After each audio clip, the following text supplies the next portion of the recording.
Për procedurë, ju lutem qëndrojeni në procedurë se deri tani kem patur vetëm fjalime politike.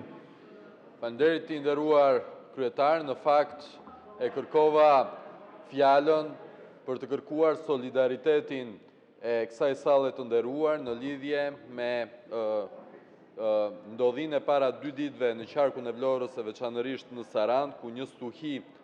e pa parë më herët ndonjëherë në ato zona, la pas 2 viktima, një peshkatar në Ksamil dhe një punonjës të OSHS në Himar, sikurse dhe shumë dëme mbi bizneset e zonës, mbi shtëpitë e zonës dhe mbi makinat e qytetarëve të Sarandës. Në kushtet kur ndryshimet klimatike kanë ndryshuar tërësisht armiq të cilën ne përballemi, armiq të cilët nuk janë njerëzor, por janë vetë klima, ka nevojë që ne të tregojmë në radhë parë solidaritet me personat e prekur dhe njëherëzi të vijojmë punën tonë për të ndryshuar politika siç e kemi nisur si vjet me buxhetin e shtetit, ku kemi për herë të parë ndryshuar mënyrën e financimit në bazë të riskut për sa i përket emergjencave civile. Kjo duhet të shkojë më tej dhe pushteti qendror dhe pushteti lokal ka nevojë që në këto çaste, veçanërisht në Sarandë, ku ka pasur dëme më të mëdha, por edhe në Himar dhe në Vlorë, të mundet që të financoj këto dëmtime që nuk janë për fajin e qytetarëve, po janë në kuadër të një emergjence të paparashikuar. Mirë po,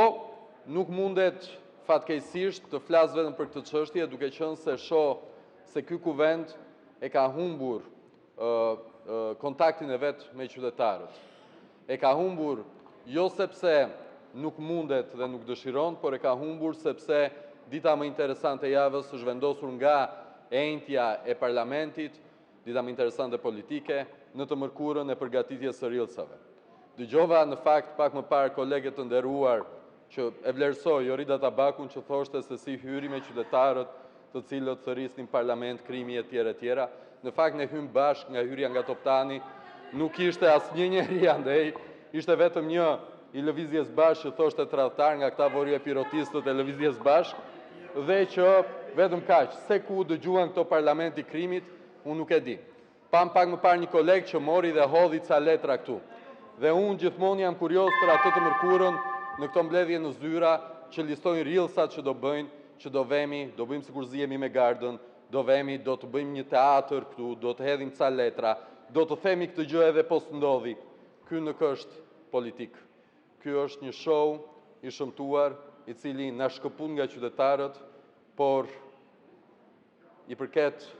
saj mazhorance që ne të vijojmë punën e parlamentit dhe të vijojmë të miratojmë reforma dhe ligjet në shërbim të